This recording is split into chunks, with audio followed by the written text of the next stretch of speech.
Hey now, ladies and gentlemen, welcome to a brand new week, a brand new edition of Over the Line. It is Monday, the 20th of September, 2021. So glad you guys are here hanging with us, and I did it again. Y'all know how I am about sleeping during the day, especially sleeping before a podcast. I did it, was exhausted. I slept for like 45 minutes, and I don't feel right. I feel weird. I feel like I shouldn't be speaking to the general public whatsoever, but it's just, I don't know. It's weird. I don't do naps. I just don't do it. I feel like, I don't know. I feel like I'm still in bed talking to you guys, which is incredibly inappropriate to be doing with so many strangers. You know, you don't want to be laying in bed with strangers talking to them, but that's what I feel like right now. It's weird. Man, I got a lot to get to. I'm not going to be able to cram it all into an hour, but we are going to do our best. If you're watching this episode for the first time in a long time, just to update you, we've got kind of a new schedule. We are doing the show live each and every episode, but we're doing Monday, we're doing Wednesday, and we're doing Friday, and if there's any specialty shows in between, we'll let you guys know of that, what's going on that front. But that's kind of our new thing. Instead of doing 5 30-minute episodes, we're just doing 3 1-hour episodes. And you're kind of getting the same amount of content, plus it gives me time to breathe. It gives the news time to build up, and we can do the whole thing. It makes life easier all the way around. So just trust me that it's best for all of us. Plus, you don't need me 5 days a week. You really don't. It'll wear you out, I promise. Let's see. Housekeeping first. I want to remind you guys about Vapor Forge out on 280, my man Tony and the crew out there. I've explained kind of the deal with the FDA and the vapor world and the battle that they're fighting right now. I really have no information on that front to explain where things are going or what are the next steps. All I know to tell you is support these guys if you can. They're out on 280. 4673 Highway 280 East, 205-874-9010 is their number. They've done so much, man. First of all, just on a personal front, they've done all this renovation to the shop. New floors, new shelving. They brought in tons of new products.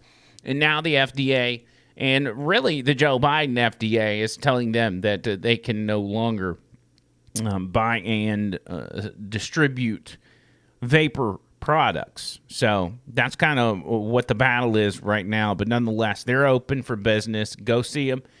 Do what you can. They've saved countless lives, by the way, switching people from cigarettes, traditional tobacco, over to vaping, which is 97% safer than cigarettes. But nonetheless, the FDA wants you to go back to tobacco. Why? Because that makes them money. Not just from the tobacco, but from you being sick. From you having lung cancer, the FDA and the medical industry, they make money. If you're not getting cancer from vapes, how's the mega medical industry, how are they going to make money off cancer treatments? They can't. They want you sick. And it's disgusting. It's disgusting to know that your government would do that, but guess what? That's what they do. That's right.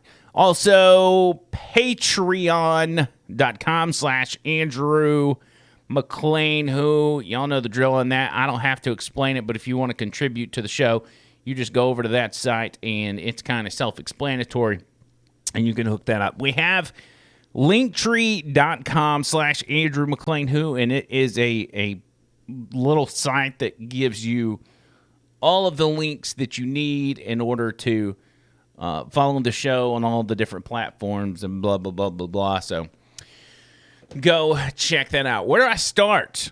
Where do I start today? Let me do this.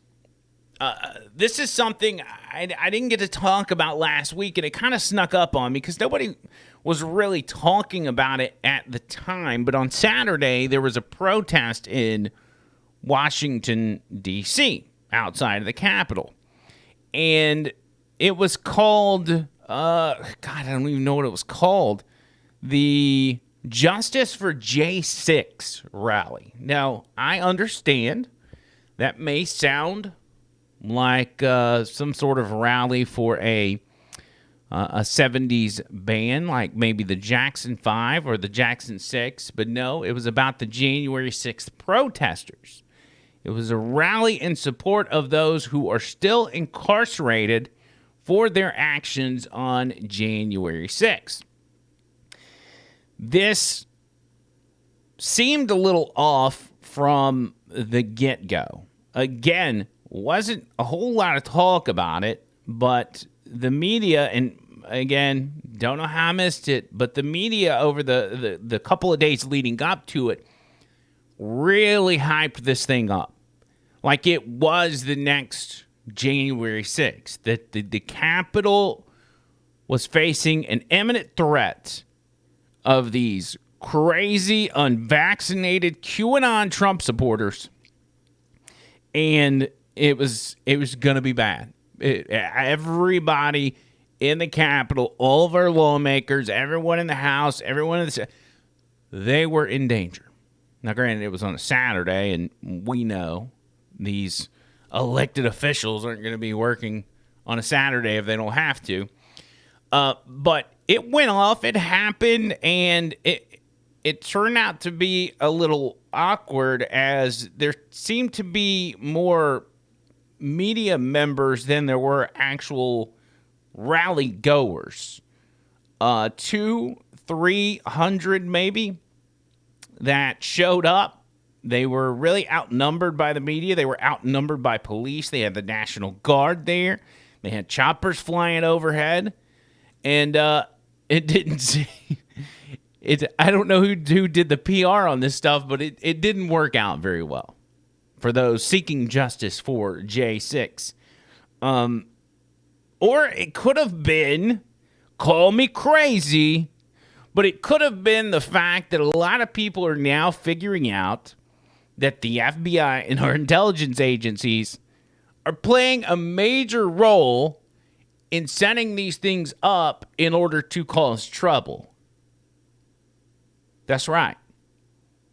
Now we know, well, I don't know if you know, but most of us know that when it came to the original January 6th, that the lead instigators in that situation were FBI informants.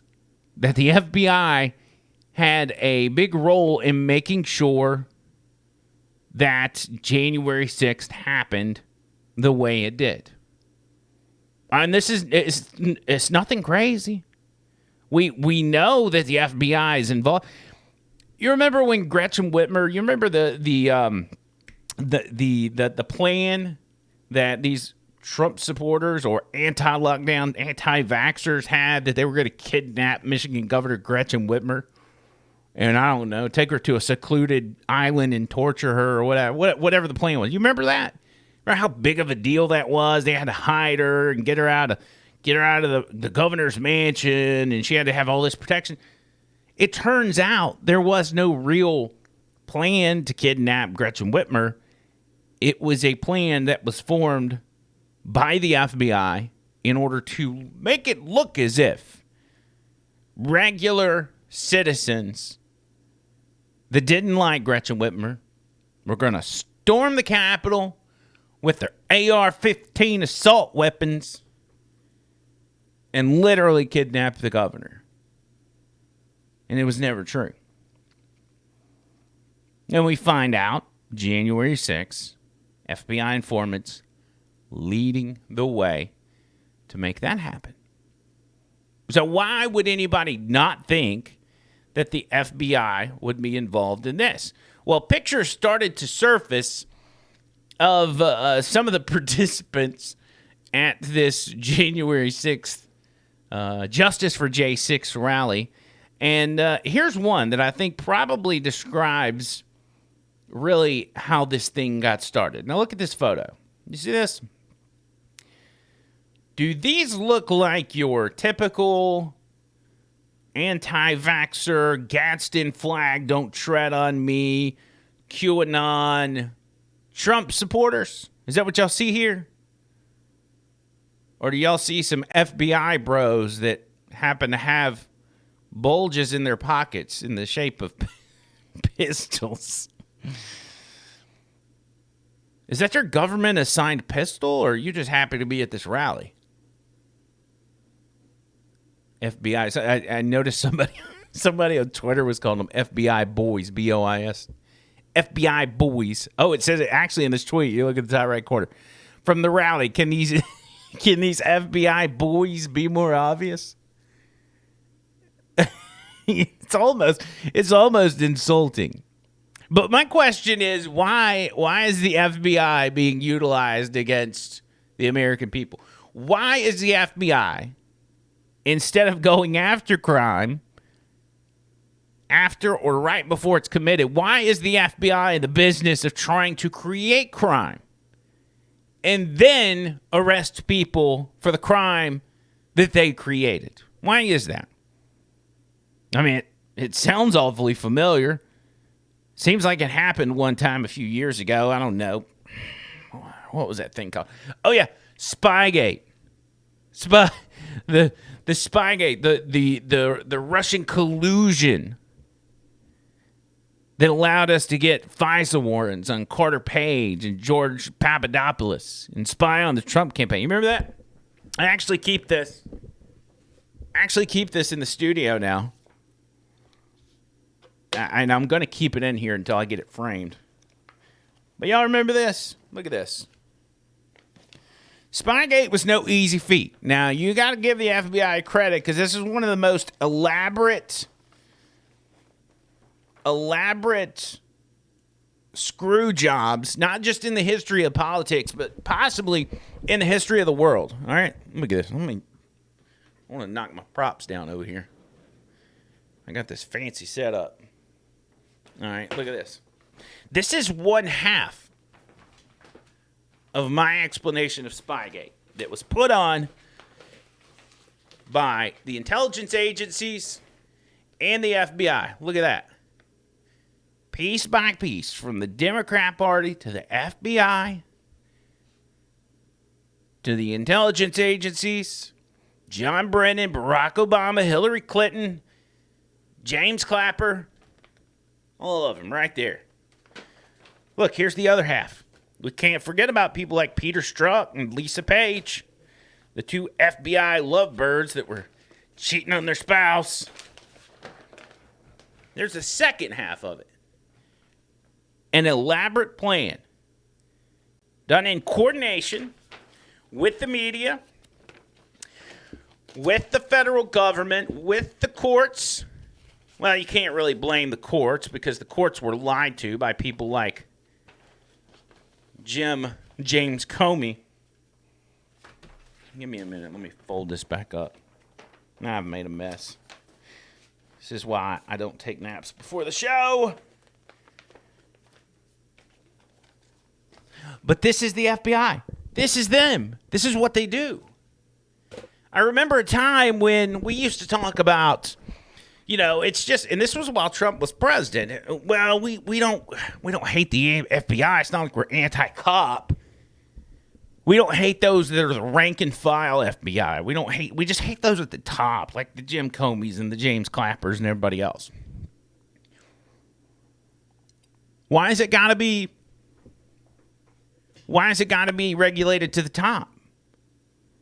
Because at some point, Americans are being targeted so often, and it's not being stopped. Nothing's being done about it. Whistleblowers are not coming out. It's obviously further down the totem pole than just the people at the top. The FBI boys, the Fed boys right here, these aren't upper echelon FBI officials. These are Fed boys that that are likely working out in the field undercover. What was funny is there was an arrest made at this J6 rally.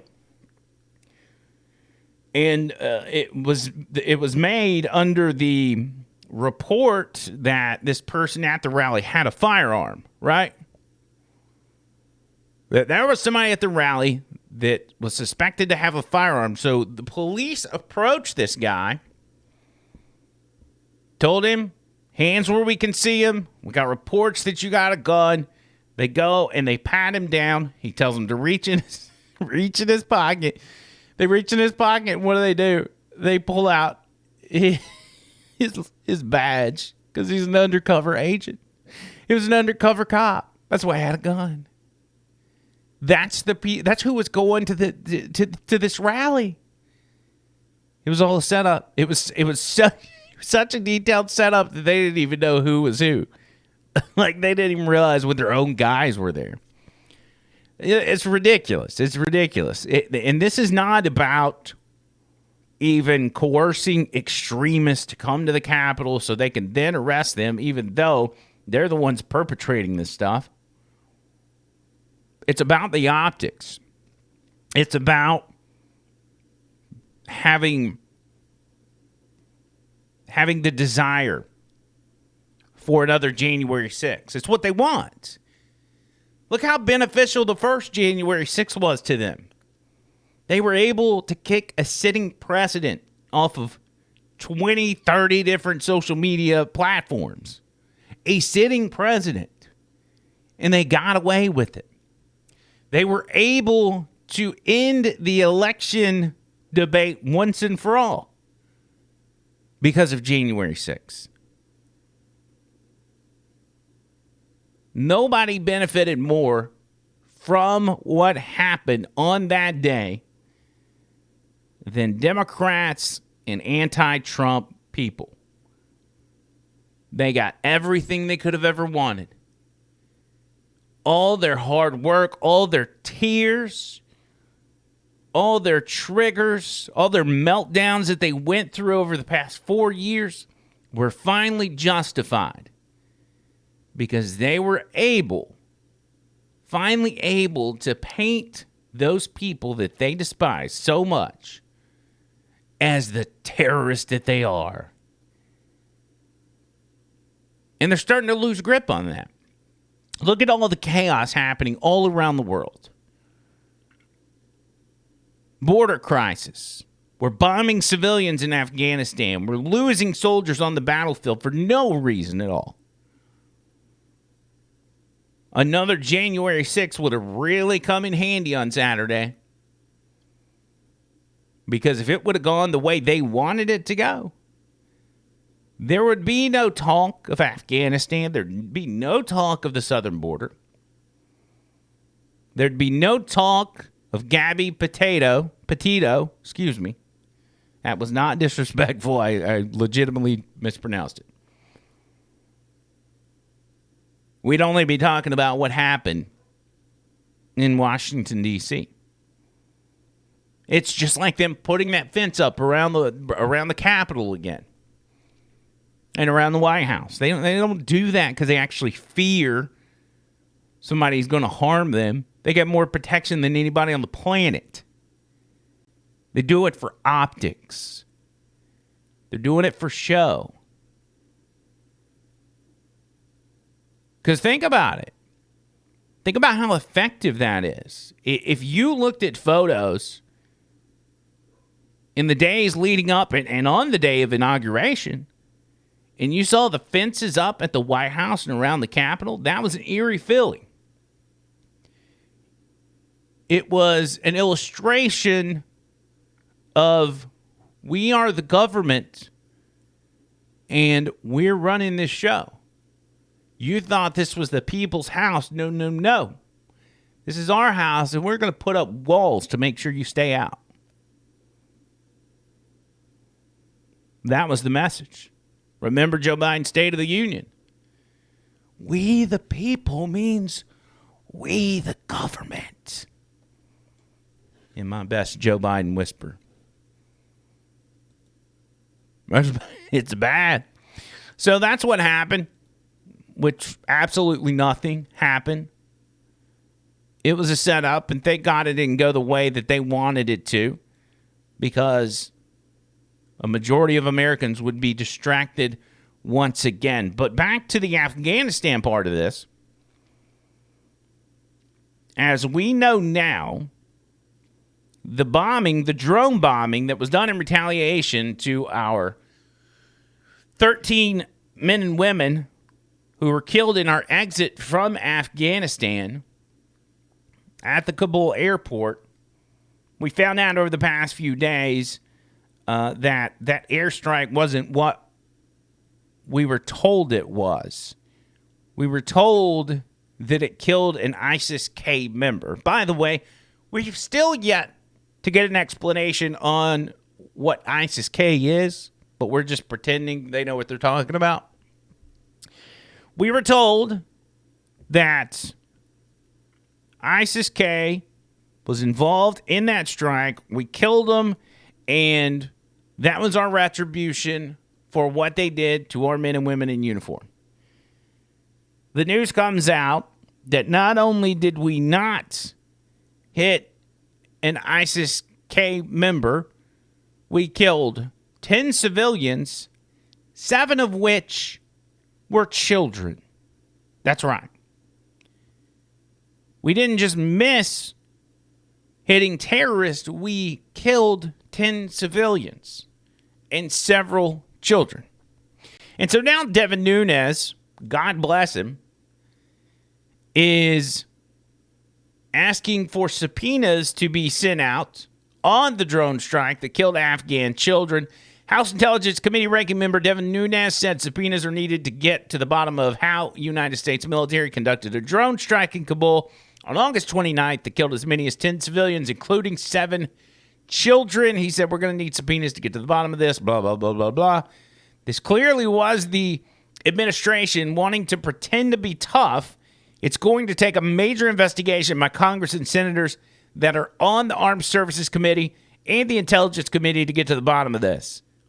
He also acknowledged since Republicans do not control the House, subpoenas will be a challenge. However, Republicans will have a chance to regain control in the 2022 midterm elections. Now, that is the problem. You can't subpoena anybody. You can't investigate this because God knows you could kill 1 million civilians. If Joe Biden directed the slaughter of millions of civilians in Afghanistan or in the U.S., Democrats are not going to investigate it whatsoever. But I just want to go back, and when this drone strike initially happened, the explanation we got, because it happened quickly. If you remember, our soldiers were killed, and then it was a day, 2 days later, and Mark Milley's out at the podium talking about, well, we found the ISIS-K members, we surveilled them for a number of hours, and then we struck them and took them out. We can guarantee you that we took out the terrorists. They are no longer walking this earth, and look at us. We're so tough, avenging the deaths of our troops. It's the outcome of an investigation, but at this point we think that the procedures were correctly followed and it was a righteous strike. And all of the engagement criteria were being met. We went through the same level of rigor that we've done for years, and we took a strike. So that we did. Secondly, is we know that there were secondary explosions. Because there were secondary explosions, there's a reasonable conclusion to be made that there was explosives in that vehicle. The third thing is we know from a variety of other means that at least one of those people that were killed was a ISIS facilitator. So were there others killed? Yes, there are others killed. Who they are, we don't know. We'll try to sort through all that. But we believe that the procedures at this point, I don't want to influence the outcome of an investigation, but at this point we think that the procedures were correctly followed and it was a righteous strike. It was a righteous strike. A righteous strike. That's an interesting way to frame killing civilians. But nonetheless, that's what they said, day after day after day. And then finally, we started getting some reports. I think the AP was the first to report it, and they're like, yo, hey, Americans, I think y'all have killed, 10 civilians over here. Yeah. So the next plausible thing to do would be to do what? Well, you want to ask the Biden administration, what were you thinking? What happened? How did you pull this off? How did you think you were killing terrorists and you actually killed 7 children? That seems to be a pretty big mistake. Here's that explanation from the press briefing room in Jen Psaki. Thank you, Jen. Back to the drone strike. You said last month our over-the-horizon capacity can work and has worked in going after ISIS targets and killing people who went after our troops. But you guys didn't kill people who went after our troops. You killed 10 civilians, including 7 children. So does the president still think these over-the-horizon strikes can work? Absolutely. And I will just reiterate, as our Secretary of Defense conveyed, as General McKenzie conveyed, that there was a serious mistake. The Secretary of Defense has authorized, as I noted before, a thorough review of the investigation just completed by U.S. Central Command, including the degree to which the investigation considered all available context and information, the degree to which accountability measures need to be taken, at which level, and the degree to which strike authorities' procedures and processes need to be altered in the future. That's an important process. I would note, which I noted earlier, that there's a difference between a self-defense strike, which is exactly what this was, and I would note there was one prior to this that was a successful self-defense strike, and those that... Wait. This was a self-defense strike? Self-defense? We were told when it happened that this was payback. A message of strength, a message to the terrorist, hey, don't you kill our people because we will obliterate you. But now we were only doing it because of future attacks, so we don't seek revenge when our men and women are killed? That is posing an imminent threat to U.S. forces, who were, as we all know, on the ground at that time, facing real threats in real time, and an over-the-horizon strike, where we typically expect to have more time to assess both the threat and the potential target. That is a different approach, and it requires a different approach, and is a different approach internally, and General McKenzie spoke to that last week as well. Some of the victims' relatives are saying that they want to be relocated here. Is that something that the administration is going to help them do? I'm not aware of that request that ask. I'm happy to certainly speak to our national security team and see what that process would look like. So basically a non-answer you got from Jen Psaki there. No explanation.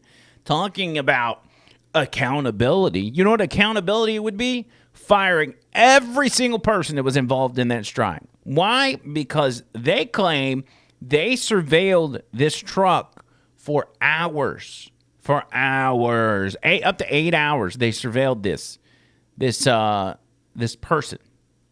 Right. Turns out to be a humanitarian worker. Turns out the bombs were actually packs of water, taking it to those who needed it, and we bombed. So, what are the repercussions for that? Obviously, for the people involved in that, they'll suffer no repercussions. But what will we as America suffer as repercussions? Well, the Taliban, Al-Qaeda, ISIS, ISIS-K, they'll be able to recruit new terrorists. Because if your family, if you're living in Afghanistan, and America goes over and bombs 7 of your children, you probably want to go and get out there and fight against the people who did that, whether it's America or anybody else. You got to imagine that there's some dads out there that's like, you know what? I'm going to take up arms and I'm going to join the fight. These people have murdered my children senselessly. That's what that kind of stuff does. That's the repercussions to that. But the Biden administration not only doesn't care, they don't even feel like they got to give you any sort of explanation. None whatsoever. It's just like the border. They give you no explanation, no plan, no nothing for the border, while we have a literal invasion happening. The policies of the Trump administration that were rolled back have caused a migrant crisis like we've never seen. And it started day one. This has been going on the entire time. President Joe Biden has been in office. Have you seen the images? Take a look at this. This is absolutely amazing that this is being allowed at our southern border. All right, guys, what you're looking at right now is the U.S. side of the Rio Grande. That is a mass of several hundred. Do you hear what he said? That's the U.S. side. That's not people in Mexico waiting to get in. That's on our side. Illegal immigrants who have just crossed the Rio Grande, and look at this. Several hundred more streaming across as we speak. We're on a boat in the Rio Grande. This is the Mexican side of the river right now. You can see it's a never-ending stream. Hundreds of people crossing the Rio Grande basically every hour. And they're heading over to the International Bridge, which you can see in the background. Look at that mass of people. This is why the situation under the bridge continues to deteriorate. This is insane. The federal government has to wake up. They're doing absolutely nothing at all. Look at this Fox News report from, who is this that did this? Bill.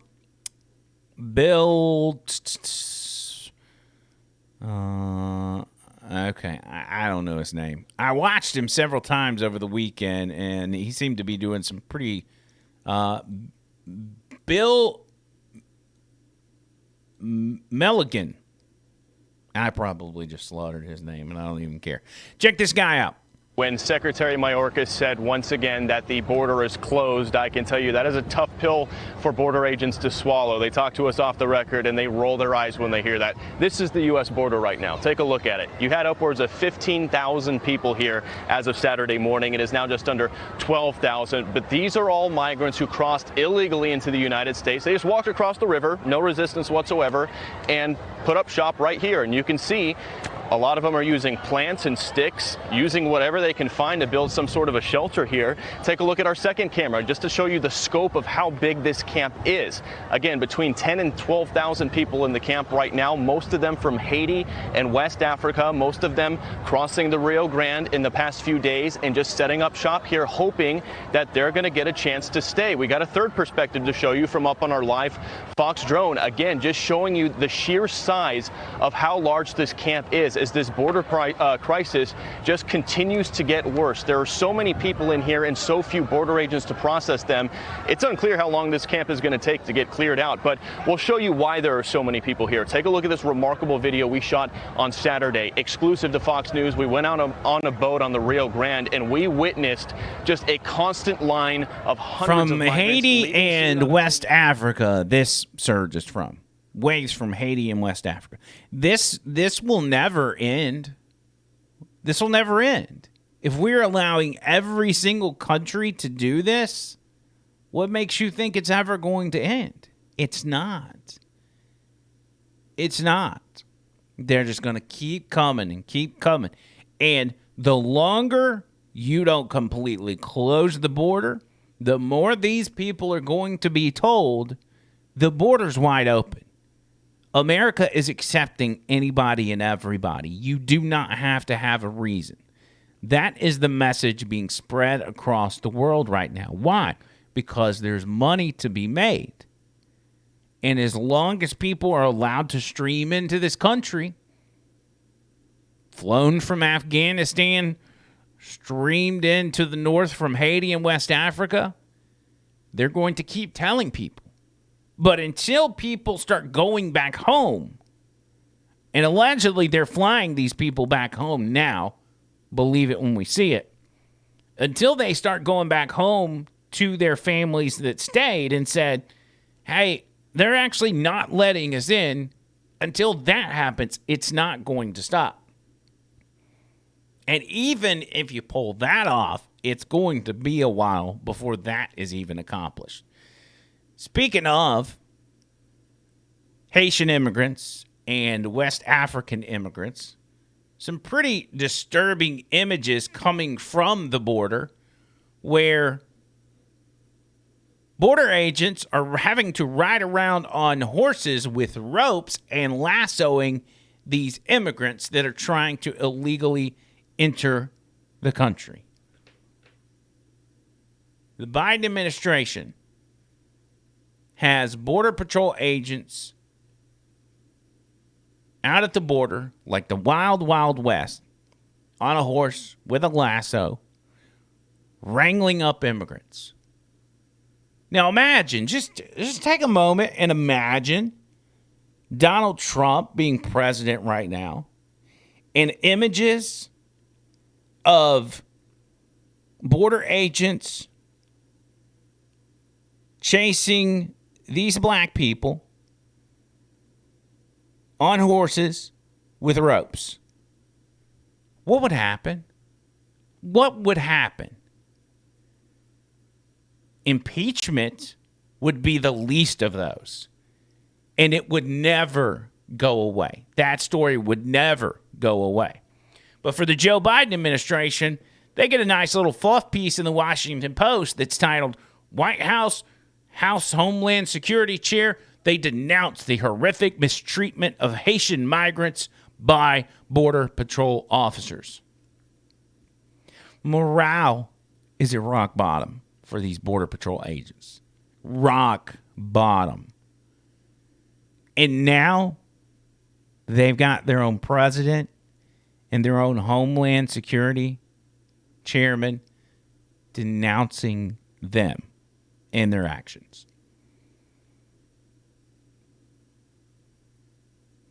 How do you think that's going to turn out?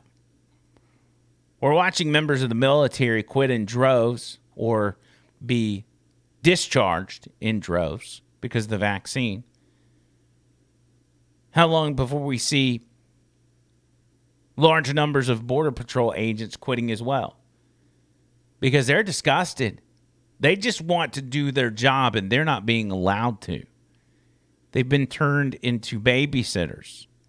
They've been turned into humanitarian aid workers. They're not. They're really officers of the law. They are there to enforce the law, not run the world's largest freaking homeless shelter. But that's what's happening. All the while, we, with our tax dollars, are shipping these migrants to all 50 states. A little bit here, a little bit over here, a little bit over here, a little bit over here, until they're spread out throughout the entire country. They've sent them to Alabama. They've sent them to California. They're sending them to Missouri, Montana, Florida. They're going everywhere. And don't be surprised if we actually get the numbers and we find out that a majority of these people have been going to red states. Because this is a political move. It is a political move to change the demographic of this country in order to change the outcomes of elections. That's what open borders have always been about. Allow people in, take credit for it, find a way to get them the ability to vote, and then they'll be like, well, I want to vote for the people that actually let us into this country. And then what happens? You've allowed the entire world in. You've taken credit for it. And then you're wanting to cash in your favor on Election Day. There will be a move, a desperate move to make sure these people can vote. That it's a human right. And no, you can't require IDs of them. Think about the ability to have large-scale national mail-in voting. Now you've got all these new names in the country that you can attach to these mail-in votes. What do you think will happen? You know what will happen. I can't say it. I'll be kicked off Facebook again. But you know what will happen. That's the purpose of all of this. That is exactly why they want to. And what's Kamala Harris doing? Remember, she was appointed the border czar, the person in charge of the border. Joe Biden, one day, she's like, hey, I've put Kamala Harris in charge of the border. And then a few days later, Kamala Harris was like, I don't know if I'm really doing that. But nobody ever changed the title. So we assume Kamala Harris is still overseeing the border. But here's what she was doing over the weekend while our border was being invaded. That's right. She was at a poorly attended football game between Howard University and Hampton University during the coin toss. Now, it is funny to me, even though it's Howard and Hampton, it's funny to me that she's on the field doing the coin toss, which is the very beginning of the game. And at any other game, the coin toss would have tons of people in the stands. It'd be packed out, especially if a vice president's doing the coin toss. And as you can see in this picture, hardly anyone is there. Even the football player here on the field looks like, man, what are we doing? What are we doing here? Our country is in crisis mode. And Kamala Harris is doing a coin flip at a college football game. I want to see Kamala Harris do a coin flip at an SEC football game. That's what I want to see. Because you know what they're doing at SEC football games? Every single one of them, week after week after week, they're chanting F Joe Biden. I can't say that. Maybe we need to bleep it out. They're saying Joe Biden. So that's what I want to see. You want to provide entertainment. You want people to watch a coin flip from the vice president. Get her in an SEC stadium. That's what we want. But they're the elites. They don't hang out with you peasants. And they certainly don't follow your COVID rules. That was made clear at the Emmys last night. Was the last night of the Emmys or the night before? Where there were no masks. Not really, anyway. No real social distancing. No, what else? Oh, it was supposed to be an outdoor event. It was outdoors. Well, the tent that they were inside was outdoors. So it's basically the same as being indoors.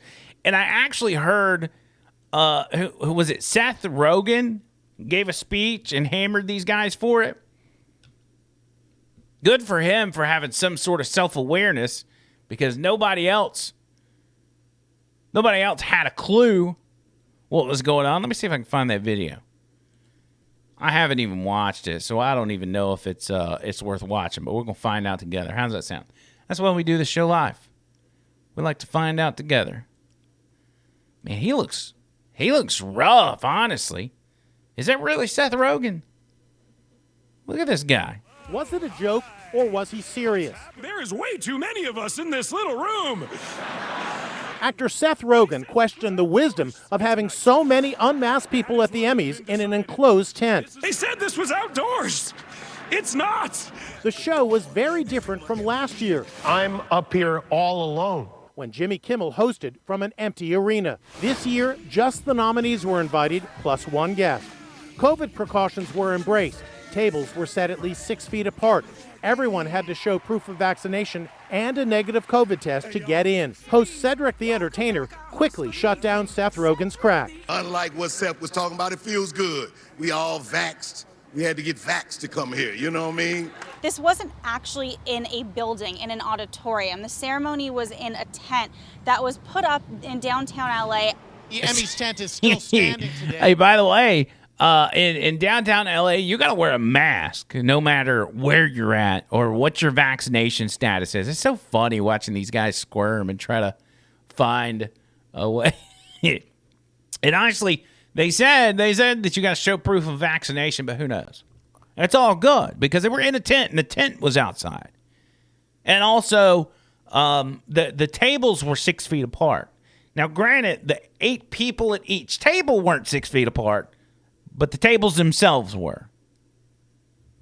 I think Seth Rogen was being dead serious, and again, good for him for having some self-awareness. I still think he's a jerk, but at least he's at least he noticed. Nobody else would have even noticed. Wouldn't have had a clue.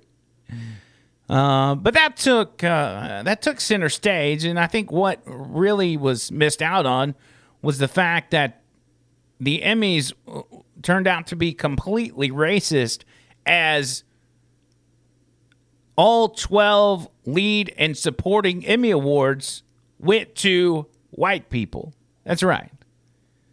None of the major Emmy awards went to anybody that was not white. A 12 out of 12 for the top 12 Emmy awards, won by Hollywood's most elite left-wing white people. Some things never change, huh? Some lunatic at the far left Hollywood Reporter put it this way, quote, although performers from the global majority comprised 44% of acting nominees, they were shut out at the 73rd Primetime Emmys. You can't make it up. You can't make it up.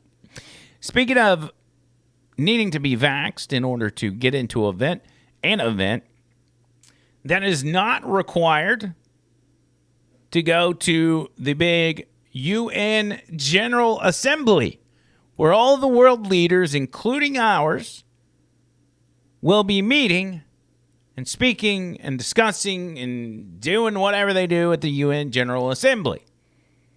Even though it's in New York, even though New York requires a vaccine passport and mask and social distancing and all this stuff, there will be no vaccine requirements for the UN General Assembly. Presidents, premiers, monarchs, dignitaries, diplomats, and their traveling staff members have been told by organizers they won't have to show coronavirus vaccination passports or other proof of inoculation on arrival at the UN headquarters on Turtle Bay, Manhattan. Imagine that. Rules for thee, not for me. They don't have to follow your stupid rules. These rules are only for you. You would think that they would at least try to pretend, but they don't even pretend anymore. They just rub it in your face that they don't have to follow your stupid COVID rules. They don't have to. They're not going to. They're never going to. They know that you know. They know that you know they're not following the rules, but they don't care. They don't care. Because these rules are for you. They're for you. It's a funny thing. I found earlier a clip of Dr. Anthony Fauci. I got to be careful with my air quotes. I got pinged on TikTok for doing that. An old clip, I think it was from maybe 2002. He was on one of these C-SPAN call-in talk shows or whatever, and a caller asked Fauci about controlling the behavior of people during an outbreak. And I think this may have not been the 2000s. This may have been like the 80s or something. Nonetheless, they asked him about the syphilis outbreak or AIDS outbreak or something of the sort, and how they weren't. The caller's concern was, we can't control people's behavior. So how do we stop these things if we can't control the behavior of Americans or people around the world? And Dr. Fauci gave a very interesting explanation to that. And as soon as I find it, I'm going to play it for you. I had it pulled up, and of course, it disappeared, but it is right here. Uno momento. Man. Here we go. Found it. And this is the caller. And it seemed to me that the disease itself became highly political. It was not treated as other sexually transmitted diseases such as syphilis, for example, in which people had to take blood tests before marriage so that the syphilis disease would not be spread. I would like to know how we can control the behavior of people in foreign countries when we can't control the behavior in our own country. Yeah, I think you used an important word that really illustrates the difficulty of the problem. You can't control people's behavior, but what you can do is you can educate and you can try to modify behavior. Our experience tells us very clearly that the only way that you can do that effectively is to create an environment in which you don't force people who are the subjects or the targets of your education and behavioral modification. If you force them underground, if you make your education in an environment of oppressiveness, you're not going to get to the people that you need to get to.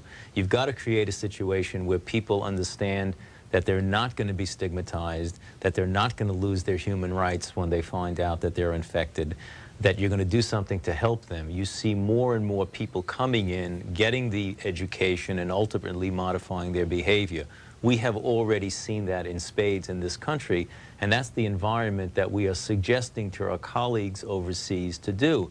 Because in some of the developing nations that you're referring to, it is an oppressive situation for rights. One of the examples, the late Jonathan Mann, who was an associate of mine for years, who tragically died in an air crash a few years ago, used to say that HIV/AIDS is as much a disease of human rights than it is a disease of a virus. And in countries in which human rights are not addressed in an appropriate way, people do not have the capability of avoiding infection. Some women, for example, in certain nations, have absolutely no empowerment to avoid being infected by their husband or sexual partner, because women don't seem to have the rights to say, no, I do not want to have sex. Yes, I want to wear a condom. I want to practice safe sex.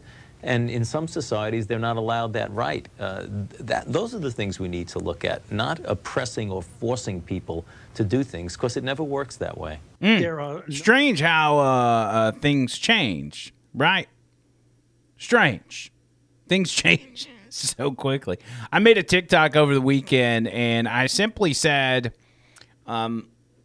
if you ever want to know what the government or those in power want to do to you or your country, all you got to do is go back and look at what they've said in the past, because they will always tell you.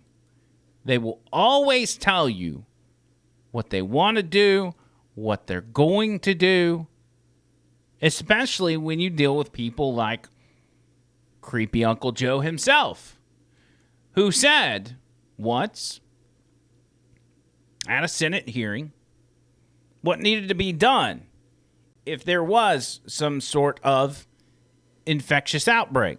That if we don't get one disease under control, you may find legislative bodies taking whole classes of people based upon propensity of conduct. Well, to say, we're going to put you in a certain category. We're going to demand mandatory testing for you.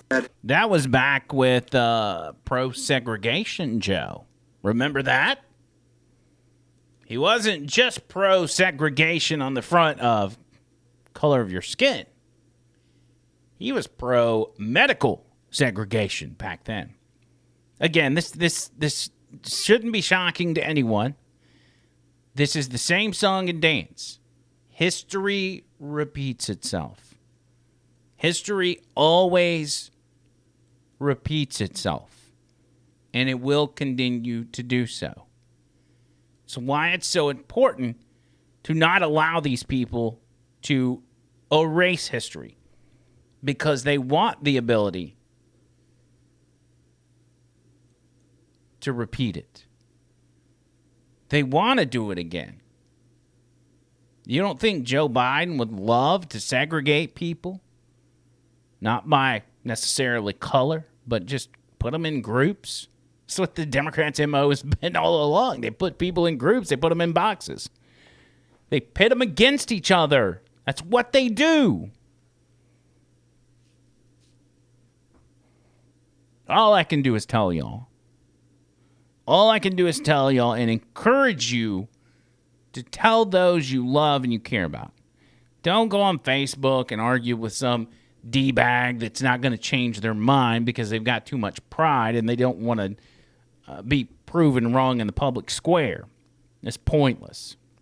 That's why when these trolls get on my post and they start commenting all this stuff, I don't even respond because it's pointless. I could get on there and rip them to shreds and make them look like an idiot, but they're not gonna admit it when they're wrong. They're not. If y'all watch any of my live TikTok videos that I do on a regular basis, by the way, at Andrew McLean Who on TikTok, 90% of the people in there will be dogging me, trolling me, if you will. 90% of the people in the chat. We're talking about a few hundred people. But you don't really respond to them because you're not going to change anybody's mind. Talk to those who are willing to listen to you. Talk to those that you love. Talk to those family members. And I understand some of y'all got family members that won't listen to you. You don't have to do it with them. But those that have a head on their shoulders, that are willing to critically think for 5 minutes, talk to them. Tell them what these people have said in the past. It'll raise eyebrows. Trust me. You have the ability, you, the over-the-line viewer, have the ability to change minds of logical people because you have the power of knowledge. You know things that they don't know. And it's not their fault they don't know it. It's just the news that they consume does not tell them and actively hides it from them. You have the ability to show them things they've never seen. And when you do that, you're going to start opening eyes, especially at a time like now, where even those that voted for Joe Biden feel disenfranchised. There was a new poll out today. 49% of Americans, only 49% of Americans feel Joe Biden is mentally capable of being president of the United States at this moment. 49%. 8 months ago, he was the most popular presidential candidate in history, and now over half the country thinks the guy's off his rocker and thinks he cannot mentally handle the job. You've got a rare opportunity to wake up a lot of people. Before I get out of here, I want to talk about Brian Landry and the Gabby Petito case. As you know, yesterday there was a body found that was consistent with the description of Gabby Petito in Wyoming, where they were at one point. There was some footage, some cell phone footage that somebody had taken who was also doing this kind of travel blog thing. And as they heard this story coming out, they're like, hey, I saw that van at one point. It was parked on the side of the road out in the woods. Handed it over to authorities. It led them right to this van. The problem is now, though, they can't find Brian Landry. He's MIA. He's gone. He's disappeared. Now, Andrew, why didn't they hem him up when they had him the first time, when they were questioning him? They could not do it. They didn't have the evidence to detain him, to arrest him. He was just a person of interest. Now that he's up and disappeared, they've got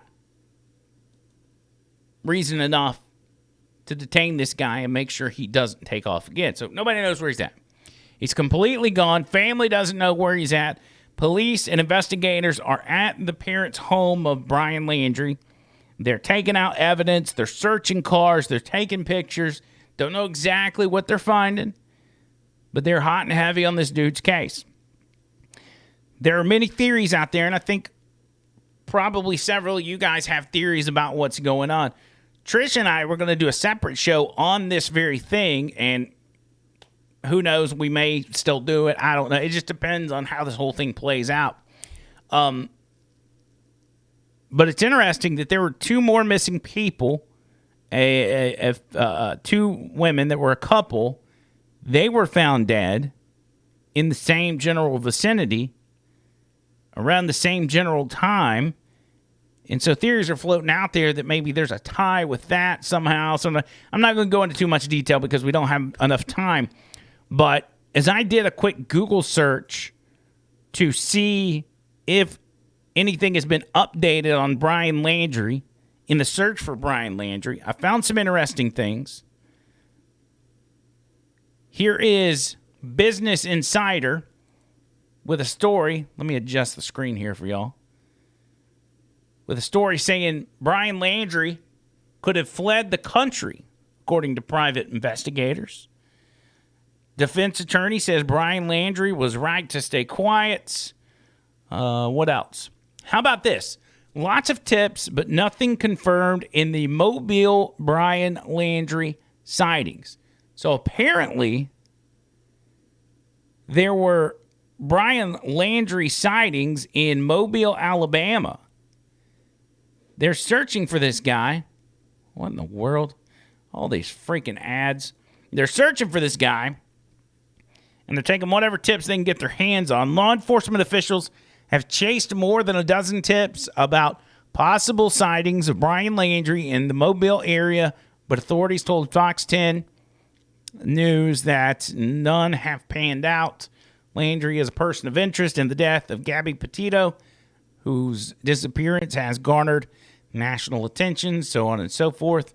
Other stories saying kind of the same thing. Let's see if we can back up here. Whoop, too far. One more time. Cops probe possible Brian Landry sightings, kind of the same thing. Alabama police investigate possible sightings of Gabby Petito's boyfriend. It'll be interesting. Big Dave in the chat said he heard that Gabby's boyfriend was found hanging in a tree. I do not see anything on that, but I'm afraid of that outcome. I'm afraid that they're going to find this guy dead. Because we just want to know the story at this point. And that story's also going to bring closure to Gabby's family. So it's very important that they get this guy alive and find out exactly what happened. This behavior is of a person that caused the death of Gabby. Now, whether that's true or not is yet to be seen. Could have been an accident. He didn't know how to handle it, and he just took off and left her. But these are bizarre actions taken by Brian Landry, and we want to know what exactly happened, because it's a tragic story all the way around. We'll be following it and give you updates as we go throughout this week. Make sure you tune in Wednesday for the next episode, live episode of Over the Line. You can obviously go back and watch us on Rumble, on YouTube, on Twitch. The Twitch streams stay up for 14 days after we broadcast them, so you can hear them there. You can also go Apple Podcast, Spotify, Google Podcast, and hear the audio version of the show all over the place. We make sure to hook y'all up. What else do I got? Is that all I got for y'all? I think that's it. So, we'll do it again on Wednesday. And until then, see you, Coles.